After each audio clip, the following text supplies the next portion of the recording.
السلام عليكم ورحمة الله وبركاته. ازيكم عاملين ايه؟ وحشتوني. والنهاردة جولة جديدة من جولات قناة بناتي حياتي.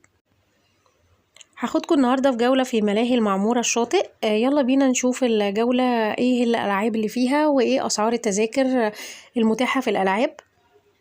وقبل ما نبتدي جولتنا يلا بينا نقول بسم الله. أول حاجة، أول ما بنخش من البوابة بتاعة الملاهي بندفع تيكت. التيكت كل فرد 10 جنيه. سعر التيكت ده غير شامل الألعاب اللي جوه، يعني انتي بتدفعي 10 جنيه لدخول بس الملاهي، أرض الملاهي، وبعد كده بتدفعي الألعاب. أسعار الألعاب هناك بتتراوح من 30 ل40 ل100 ل200 حسب سعر كل لعبة. الألعاب هناك متنوعة، في منها للأطفال الصغيرين وفي منها للكبار. يعني تقريبا الألعاب اللي هي للأطفال الصغيرين أسعارها بيتراوح من 30 ل40 ل50، والألعاب الكبار بتتراوح من 50 ل100 ل200.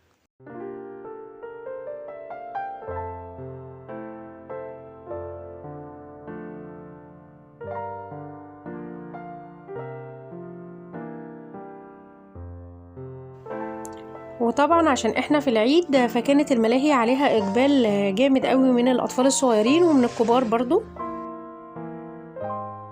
ودلوقتي أسيبكم تاخدوا فكرة معايا في الجولة اللي أنا عملتها عن ملاهي المعمورة الشاطئ.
وبعد ما خلصنا الملاهي حبينا نخرج وناكل ايس كريم، ولقينا فعلا في ايس كريم رولز، قلنا نجربوه وكانت تجربة حلوة وكان طعمه لذيذ جدا. حبينا نوثق التجربة معاكم ويلا بينا نشوف ازاي عملوا. هو عنده اطعم كتير، في فواكه وفي شوكليت وفي فانيليا. احنا طلبنا بطعم الشوكليت نوتيلا، وطلبنا كمان ميكس معاه بالاوريو.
وبكده تكون جولة النهاردة خلصت. يا رب تكون عجبتكم، ويا ريت لو الفيديو عجبكم تدعموني باللايك والشير والسبسكرايب، وما تنسوش تفعلوا زر الجرس عشان يوصلكم كل جديد.